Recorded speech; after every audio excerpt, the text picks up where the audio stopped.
सभी को जय मसीह की आज के सुबह के वक्त के लिए। और मैं परमेश्वर का दास और परमेश्वर की दासी, हम दोनों परमेश्वर के समीप आए हैं और आप लोग भी परमेश्वर के समीप आए हैं परमेश्वर के वचन को पढ़ने के लिए, उसका मनन करने का, अध्ययन करने के लिए। तो आइए हम लोग सबसे पहले हम लोग को मालूम है सबसे पहले हम लोग को प्रार्थना करना है। आइए हम लोग प्रार्थना के साथ परमेश्वर के वचन को आज पढ़ेंगे और मनन करेंगे, अध्ययन करेंगे। आंखों को बंद करेंगे। पिता परमेश्वर, मैं प्रार्थना करता हूँ, आपका वचन हमारे पाँव के लिए दीपक, हमारे के लिए उजाला होने पाए। प्रभु जी, वचन भी कहता है कि प्रभु जी मुझसे प्रार्थना कर, मैं तुम्हें बड़ी बड़ी बातें बताऊंगा जिससे अभी तुम नहीं समझते। पिता परमेश्वर, आपने कहा कि प्रभु जी मांगो तो दिया जाएगा, ढूंढो तो पाओगे, खटखटाओ तो खोला जाएगा। आप प्रभु जी वचन का भेद को मांगते हैं, क्योंकि याकूब 1:5 के अनुसार प्रभु जी इसको बुद्धि की कमी आपसे मांगे। इसलिए प्रभु जी वचन के जो हमारे आत्मिक जीवन के लिए जरूरी है बातें हैं, प्रभु जी आज हमें बाइबल पढ़ने के द्वारा, अध्ययन के द्वारा दीजिए कि आत्मिक जीवन के हर समस्याओं को आपके वचन से हम लोग दूर करने पाए और आत्मिक भरपूरी करने पाए।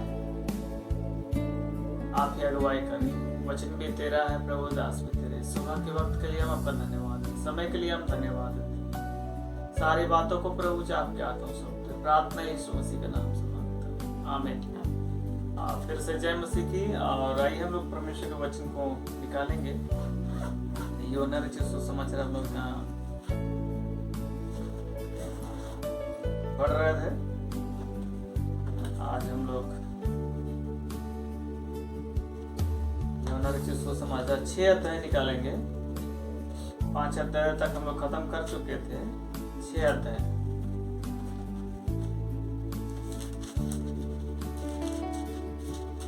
नंबर 136, 137 और 138। और अब 1 पद से 6 का 1 पद से लेकर 15 पद तक पढ़ेंगे। तो मैं विशेष निवेदन करूंगा कि यूहन्ना 6 अध्याय 1 पद से लेकर 15 पद तक पढ़िए।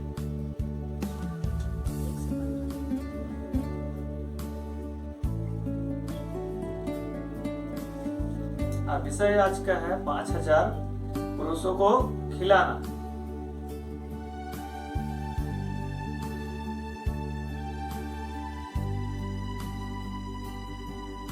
बातों के बाद यीशु गलील की झील अर्थात तिबिरिया की झील के पार गया और एक बड़ी भीड़ उसके पीछे बोली, क्योंकि जो आश्चर्य किया हुआ बीमारी पर दिखाता था वे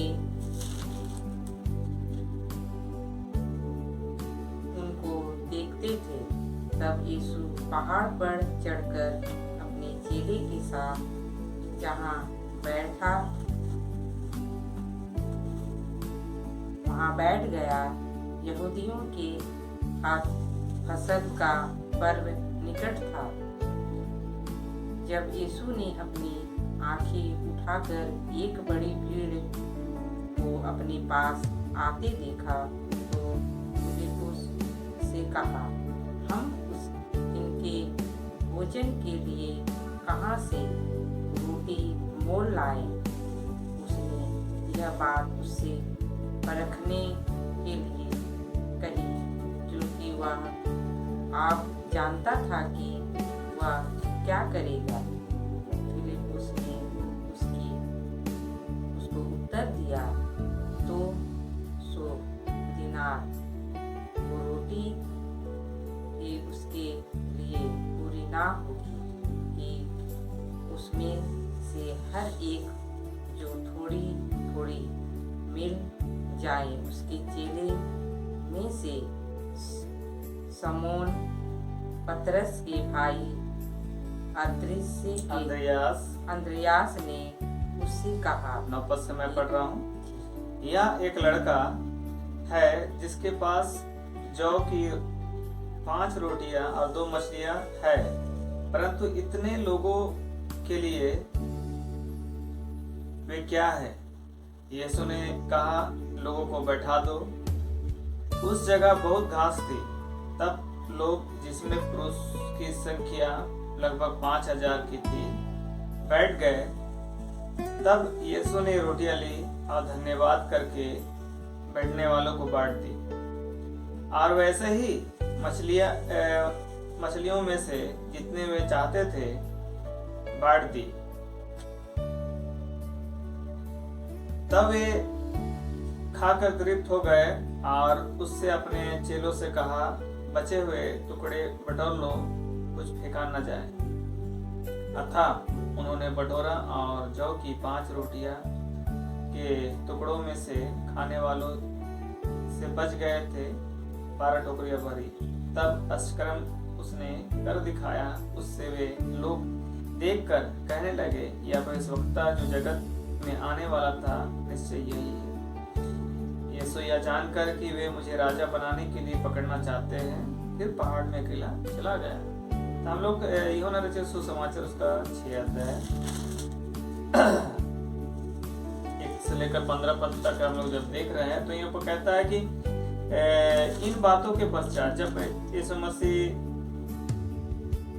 अपनी गवाही के विषय में जब लोग देख रहे थे, यूहन्ना 5 अध्याय उसका 30 पद से लेकर 47 पद तक, तो यहाँ एक अष्टकर्म के विषय में फिर एक घटना के विषय बताता है।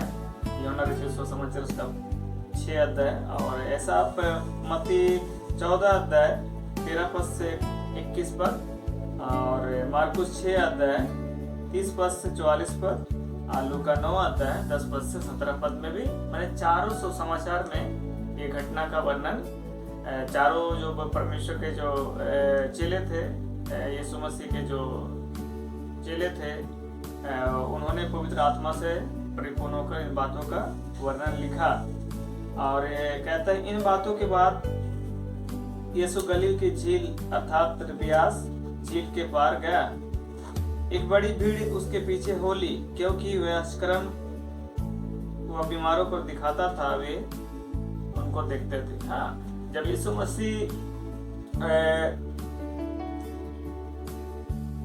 सुसमाचार सुनाने जाते थे तो लोग बहुत सारे बीमारों को भी लेके आते थे, और वहाँ देखते थे कि बीमार लोग चंगे हो जाते, इसलिए उनके पीछे भीड़ों के भीड़ है ना जाते थे।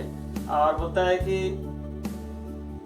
भीड़ का मतलब कम भीड़ नहीं, 1000 से भी ज्यादा। जैसा आज हम लोग यहाँ देख रहे 6 अध्याय में 5000, और यहाँ एक समस्या आ गई थी, है ना। जब यीशु मसीह ने उस भीड़ को आंख उठाकर देखा कि लोग मेरे पास आते हैं, तो अगर हम लोग और भी सुसमाचार में देखेंगे तो यीशु मसीह की आंखें भर गई, और यीशु मसीह ने अपने चेले में से एक जन को बोला फिलिप्पुस से कि हम इनके भोजन के लिए कहाँ से, है ना, होता है कि कहाँ ले गए, मैं भोजन खिलाने का मैंने एक प्लानिंग बनाया, मगर फिलिप्पुस उसका चेला कहता है कि हम इनके लिए इतना भोजन कहाँ से लेकर आए। और यीशु मसीह ऐसी परखने के लिए बोला कि यह बात कही, क्योंकि वो आप जानता था कि वह क्या करे, है ना। यदि आप परमेश्वर के जन हैं, परमेश्वर आपको सब बात बता देता है ना। और इसलिए परमेश्वर का अनुग्रह जब आप पर होगा, सारी बातें प्रकट हो जाती है। यदि जब तक परमेश्वर का अनुग्रह आप पर नहीं होगा, तो परमेश्वर की बातें आप पर प्रकट नहीं होगी, या आपके द्वारा कोई भी अष्टकर्म की बातें भी नहीं होगी।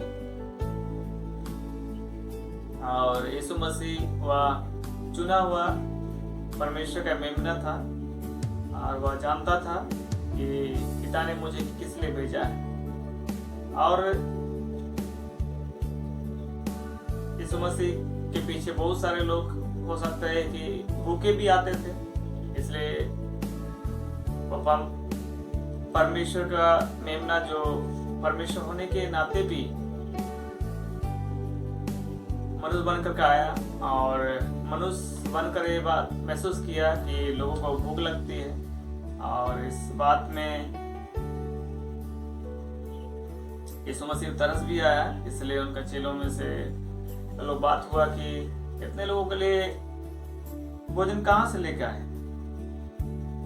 फिर कहता है कि 7 पद में उनको उत्तर दिया कि 200 दिनार की रोटी भी इनके लिए पूरी ना होगी। मगर एक और भी चेला 8 पद से अगर आप देखेंगे तो उसके चेलों में से सिमोन पतरस के भाई अंद्रियास ने उससे कहा, यह एक लड़का है। मैंने उनको मालूम हो गया तो भीड़ में एक लड़का है जिसके पास जौ की 5 रोटी और 2 मछलियां हैं, परंतु इतने लोगों के लिए क्या होगा। ये भी कहा, मन एक सवाल चिन्ह बन गया कि मैंने अगर 200 दिनार भी अगर से रोटी या मछलियां खरीद लिया जाए तो मैंने उससे 5000 लोगों के लिए संभव नहीं है। आज भी अगर संसार में जहाँ भी ऐसा शादी विवाह होता है तो वहाँ भी शादी विवाह के लिए 50,000 से ऐसा खर्चा लग जाता है, मगर यहाँ 5,000 लोगों की भीड़ थी, केवल पुरुष 5,000 है ना। इसलिए बोलता है कि पुरुषों की संख्या, क्योंकि अगर 10 पद में देखेंगे बोलता है कि पुरुषों की संख्या लगभग 5,000 थी। तो स्त्रियां भी होंगे, बूढ़े भी होंगे, बच्चे भी होंगे, है ना। खाली लगभग मैंने एक अंदाजी लगाया कि वहाँ कितने लोग हैं, 5,000 लगभग। क्योंकि जब भी परिवार का गिनती हो तो पुरुषों से ही गिनती किया जाता, क्योंकि परिवार का हेड जो होता पुरुष होता है। इसलिए यहाँ भी गिनती के अनुसार बता रहा है कि लगभग 5,000 के लगभग होगी। मगर समस्या आता है कि 200 दिनार या जो एक यीशु मसीह का जो चेला सिमोन पतरस का भाई जो अंद्रियास, उसने एक लड़का को लेकर आया जिनके पास बोलता जौ की 5 रोटी और 2 मछलियां थी। बोलता उससे भी कुछ नहीं होगा। मगर हम देखते हैं कि बोलता है कि यीशु ने कहा कि लोगों को बैठा दो। अब यीशु मसीह कहता है लोगों को बैठा दो। तो जहां बैठाया था बोलता वहां बहुत से घास थे। तब लोग, जिसमें पुरुषों की संख्या लगभग 5,000 थी, बैठ गए। फिर यीशु मसीह ने 11 पद में आप देखेंगे बोलता तब यीशु ने रोटियां ली, धन्यवाद करके बैठने वालों को बांट दी, और वैसे ही मछलियां में से जितनी भी वे चाहते थे बांट दी। यदि आप धन्यवाद के साथ जब खाना खाने जाते हैं, बहुत सारे संसार में ऐसा बहुत सारे मसीह है ना, प्रार्थना के साथ भोजन को नहीं खाते। इसलिए हो सकता है कि शरीरों में अनपच हो जाता है, होता है कि हाँ। तो इसलिए अगर धन्यवाद के साथ खाएंगे तो परमेश्वर क्या करेगा, शरीर में भी उसको पचने में सहायता करेंगे। जब यीशु मसीह ने 5 रोटी और 2 मछली को लिया, धन्यवाद करके बांटा, लोगों को बीच में बांटा, तो बोलता है कि जब बटोरा, आगे आप देखेंगे यहाँ 12 पद, बोलता वे खाकर जब तृप्त हो गए तो उसने अपने चेलों से कहा कि बचे हुए टुकड़ों बटोर लो, फेंका ना जाए। और उन्होंने बटोरा तो मतलब जौ की टोकरियां 5 रोटियां टुकड़ों में से खाने वाले से बच गए, मतलब 12 टोकरी बच गया। कहा 5 रोटी और या 12 टोकरी। यदि आप धन्यवाद के साथ जब भोजन किया जाएगा ना, तो वो भोजन आपके शरीर में क्या होगा, औषधि का भी काम आएगा। तो जब यह आप प्रार्थना के साथ करेंगे तो हो सकता है कि आपके घर में अचानक ऐसा कोई, कभी कभी ऐसा होता है कि आपके घर में कोई मेहमान आ जाता है ना। मेहमान बिना कभी कभी बोल कर नहीं आता है ना, इसलिए मगर आपको मेहमानों की क्या करना चाहिए, अतिथि संस्कार जो करना जरूरी है। मगर जब ऐसा कभी कभी परिस्थिति आ जाती है कि अचानक मेहमान आ जाता है और आप लोग अपना परिवार के अनुसार क्या करते हैं, भोजन को तैयार करते हैं। मगर जब आप धन्यवाद के साथ उस भोजन को तैयार करेंगे ना, तो परमेश्वर उसमें क्या करेगा, आशीष देगा, बढ़ोतरी देगा। आप यूहन्ना रचित सुसमाचार इसी का हम लोग 2 अध्याय को जब हम लोग देखते हैं, काना नगर में यीशु मसीह जब विवाह में गया था, वह भी पानी को दाखरस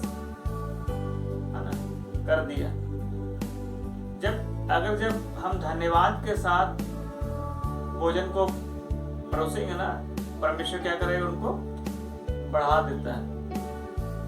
इसलिए जब आप अपनी कमाई करते हैं तो आप धन्यवाद के साथ परमेश्वर के लिए मुट्ठी भी खोलिए। आज बहुत सारे ऐसा मसीहों में ही प्रॉब्लम है कि वही लोग धन्यवाद के साथ मुट्ठी नहीं खोलते हैं, क्योंकि बहुत सारे ऐसा कलीसिया है जो वचन के अनुसार नहीं सिखाते कि मुट्ठी नहीं खोलना चाहिए, दान दशमांश नहीं देना चाहिए। परमेश्वर का वचन कहता है हर से देने वालों से उनसे क्या रहता है, प्रसन्न रहता है। तो आपने जो कमाया उनका दशमांश आपको देना जरूरी है, और जिससे आप जो आपको देंगे, जो आपका जो बचा है, अगर धन्यवाद के साथ आप देंगे तो आपकी आमदनी में बढ़ोतरी होगी। क्योंकि वचन कहता है, फिलिपियों में बोलता है कि यीशु मसीह में बोलता है कि महिमा से जो अपने धन के अनुसार आपकी हर घटी कमी परमेश्वर पूरा करेगा। इसलिए आपको हर बात धन्यवाद के साथ किया जाना चाहिए। हम लोग थोड़ा देख लेंगे ईपीसी जल्दी से।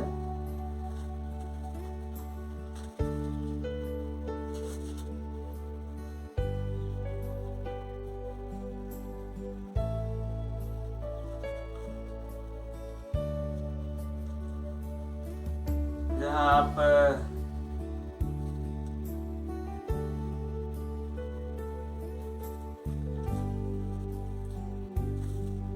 5 अध्याय उसका अगर 19 और 20 पर देखेंगे, कहता है कि और आपस में भजन और स्तुति गान और आत्मिक गीत गाया करो, और अपने अपने मन में प्रभु के सामने गाते और कीर्तन करते रहो। सदा सब बातों के लिए हमारे प्रभु यीशु मसीह के नाम से पिता परमेश्वर का धन्यवाद करते रहो। बोलता है कि सब बातों के लिए, आपको सब बातों के लिए क्या करना है, प्रभु यीशु मसीह के नाम से पिता का धन्यवाद करना है। आपको अगर पिता का धन्यवाद करना है तो क्या करना है, हर बातों के लिए, सब बातों के लिए क्या करना है। यदि आप कमाते हैं तो उनके लिए, अगर कोई खरीद के लाते हैं, इसलिए मैं अपने कलीसिया सिखाता हूँ कि आप जब बाहर से कोई चीज लाते हैं, उनको पहले प्रार्थना के खाइए, प्रार्थना के इस्तेमाल करिए। क्योंकि आप प्रार्थना करके जब इस्तेमाल करते हैं तो क्या हो जाता है, वो शुद्ध हो जाता है। इसलिए आपको प्रार्थना के साथ इस्तेमाल करना चाहिए, क्योंकि आप शुद्ध हैं, आप यीशु मसीह के लहू से धोए गए हैं, खरीदे गए हैं, आप परमेश्वर के मंदिर हैं। इसलिए अशुद्ध वस्तु आपके जीवन में ना प्रवेश करे, हो सकता है खाने के द्वारा प्रवेश हो जाएगी। अगर हम लोग मार्कुस में जाएंगे 16 अध्याय, आइए हम लोग 16 अध्याय देखें, जाएंगे जल्दी से मार्कुस 16 अध्याय।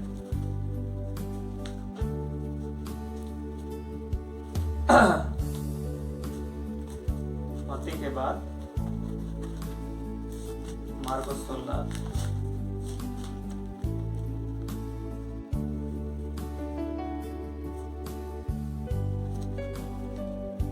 यूहन्ना खोले रहेगा।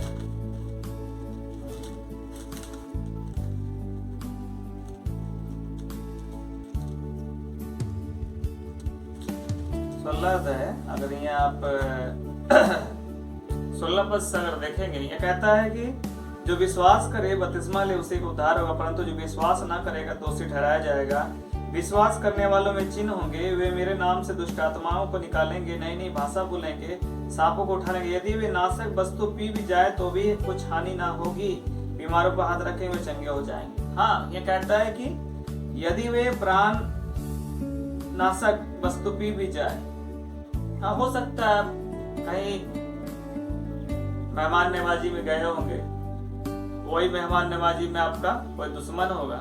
यदि आप विश्वास करने वाले परमेश्वर के जन है ना, तो यदि आपको कोई बिना जाने भी कुछ खिला भी देना तो आपकी कुछ हानि नहीं होगी, क्योंकि जो विश्वास करेगा बपतिस्मा लेगा उसी का उद्धार होगा। तो विश्वास करने वालों पर यदि आप धन्यवाद के साथ बातें करके आप जब भोजन को ग्रहण करेंगे ना, तो जरूर परमेश्वर आपके जीवन में क्या करेगा, आशीष प्रदान करेगा। और वचन कहता है कि यदि आप धन्यवाद के साथ अपने आमदनी के लिए प्रार्थना करेंगे, यदि धन्यवाद के साथ दिन को शुरू करेंगे और धन्यवाद के साथ विश्राम करेंगे। इसलिए मैं अपनी कलीसिया को सिखाता हूँ, आपको सुबह उठकर क्या करना है, प्रार्थना करना। सबसे पहले बिस्तर में बैठ के प्रार्थना करना, उसके बाद अपना ब्रश करना, वचन पढ़ना, जैसे आज हम लोग बाइबल को पढ़ रहे हैं, और उसके बाद अपनी गवाही को शेयर करना, माने सुसमाचार सुनाना। पौलुस कहता है यदि मैं सुसमाचार ना सुना मुझ पर हाय। यदि अपनी गवाही को आप शेयर नहीं करते हैं या गवाही के द्वारा अपने परमेश्वर के वचन को शेयर नहीं करते या सुनते नहीं, और आराधना सुबह शाम परमेश्वर की आराधना करिए और धन्यवाद के साथ, हर बात के धन्यवाद के साथ अपने बिस्तर में जाइए और बिस्तर को भी शुद्ध करिए और धन्यवाद के साथ विश्राम करिए। तो आज ही हम इस घटना को देखते हैं। इस घटना से आज हम लोग सीख रहे हैं कि यीशु मसीह क्या करता है, रोटियां लिए और धन्यवाद के साथ जब उन्होंने 5,000 की संख्या को खिलाया तो उनमें से भी कितना बच गया, 12 टोकरियां। और आगे यहाँ देखते हैं कि तब लोग अश्क्रम उसने कर दिखाया तो वे देख कर कहने लगे कि अब इस वक्त जगत का आने वाला है। आपके विषय में बहुत सारे से लोग जानेंगे, मगर परमेश्वर ने आपको जिस उद्देश्य के लिए भेजा है वो अपनी उस उद्देश्य के लिए इस्तेमाल हो। अपनी महिमा नहीं, परमेश्वर की महिमा करना है। इसलिए यीशु मसीह फिर बोलता है कि अगर हम लोग देखते हैं 15 पद में, यीशु यह जानकर के वे मुझे राजा बनाने के लिए पकड़ना चाहते हैं, फिर वो पहाड़ में अकेला चला गया। आज केवल लोग नाम कमा रहे हैं, अपनी महिमा नहीं, परमेश्वर की महिमा करें। परमेश्वर आपको इसलिए चुना है ना, इसलिए आप अपने जीवन से परमेश्वर की महिमा करें। तो आज हम लोग जो परमेश्वर के वचन को आज हम लोग पढ़े हैं, यूहन्ना सुसमाचार उसका 6 अध्याय है, 1 से लेकर 15 पद तक। आज हम देखते हैं कि यीशु मसीह 5 रोटी या 2 मछली से 5,000 को लोग को खिला सकता है। इसलिए भजन संहिता अगर आप परमेश्वर के वचन को जानते हैं तो कहता है 34 8 पद में, परख कर देखो यहोवा कैसा भला है। 10 पद में कहता है जवान सिंह को घटी कमी हो सकती, मगर उनके खोजियों को किसी भली बात की घटी कमी नहीं होगी। फिर पहला पत्रस में कहता है, बोलता है कि अपनी सारी चिंता उस पर डाल। आपको किस बात के लिए चिंता है? आपका परमेश्वर राजाओं के राजा, प्रभु का प्रभु है। इसलिए जब वो 5 रोटी 2 मछली से 5,000 को खिला सकता, तो आपकी हर घटिका में मसीह के नाम से जो महिमा से इसमें है वो पूरा भी कर सकता है। इसलिए आपको हर बात धन्यवाद के साथ करना चाहिए। धन्यवाद के साथ जब आप कपड़े भी पहनेंगे, खरीद के लाएंगे, तो उसको प्रार्थना करिए, धन्यवाद के साथ इस्तेमाल करिए। हर बात के लिए आपको क्या करना, पिता परमेश्वर का धन्यवाद करना। आइए हम लोग आज का दिन को शुरू करने से पहले हम लोग प्रार्थना करेंगे कि आज हर बात धन्यवाद के साथ किया जाए। हम लोग आंखों को बंद करेंगे और प्रार्थना करेंगे, आंखों को बंद करेंगे। पिता परमेश्वर, मैं प्रार्थना करता हूँ फिर से आपके समीप आने का मौका दिया है प्रभु जी। आप प्रभु जी सचमुच वचन कहता है, परख कर देखो यह कैसा भला है। आप प्रभु जी जब आपने 5 रोटी या 2 मछलियां से प्रभु जी 5000 को तृप्त कर सकता है, क्योंकि वे खा के जब तृप्त हो गए तो 12 टोकरियां बची। तो मैं प्रार्थना करता प्रभु जी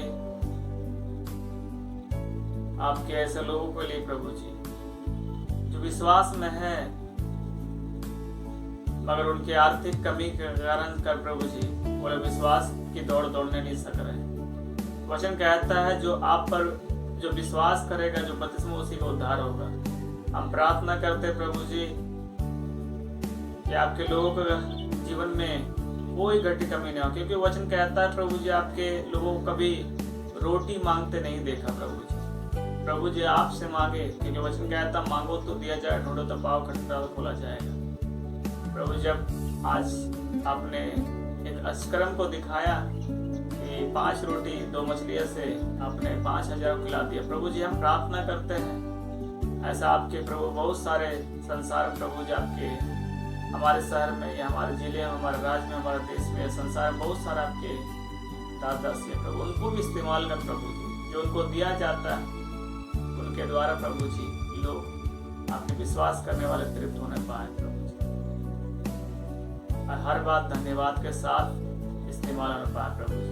दिन भर के सारी बातों को प्रभु जी आप ही प्रभु जी संचालन करिए। वचन 3:6 के अनुसार 6:22 के अनुसार हम प्रार्थना करते हैं, आप ही अगुवाई करिए। हमारा उठना अपना बैठना सब कुछ आपके वचन के अनुसार होना पाए प्रभु जी। हम सभी को अपने आने का मौका दिया आपके समीप, और आज जो प्रभु जी सिखाया उन बातों को प्रभु सीख कर हम आपके नाम पे महिमा करने पाए। मैं सारी बातों के लिए प्रभु जी आपका धन्यवाद देता प्रभु जी। दिन भर के सारी बातों का आपका हाथों सौंपते हुए धन्यवाद के साथ प्रार्थना आपके बेटे यीशु मसीह के नाम से मांगता हूं, आमीन। फिर से जय मसीह की। प्रभु आप लोग को आशीष प्रदान करें, और हम लोग रिक्वेस्ट करते हैं कि जब भी आप हमारे चैनल को देखें सब्सक्राइब जरूर कीजिए और शेयर भी कीजिए, आपको अगुवाई होता है। और ये भी रिक्वेस्ट करते हैं कि हमारे सेवकाई के लिए आप जरूर मुट्ठी को खोलिए, क्योंकि आपकी मुट्ठी खोलने से सेवकाई बढ़ती जाएगी। और परमेश्वर का वचन भी कहता है कि अपने लोगों को, उसके लोगों को मदद करना है। यदि आप परमेश्वर के जन है तो जरूर हमारे जो स्क्रीन में, चैनल के स्क्रीन में जो वो बार कोड है या चैनल में लिंक है, जरूर सेवकाई के लिए आप मुट्ठी खोलिए, और आपके दान देने के द्वारा परमेश्वर के कार्य बढ़ने पाए। केवल हमारे सेवकाई भी नहीं, और हमारे शहर में है, हमारे जिले में, हमारे राज्य में, देश में, और जैसा आपका अगुवाई हो तो वैसे ही करिए। और प्रार्थना निवेदन है तो जरूर शेयर करिए कि हम लोग आपके लिए जरूर प्रार्थना करें। और फिर से आप सभी को जय मसीह की। आज का दिन प्रभु के अनुसार बिताइए धन्यवाद के साथ, और सभी को फिर से जय मसीह। प्रभु आप लोग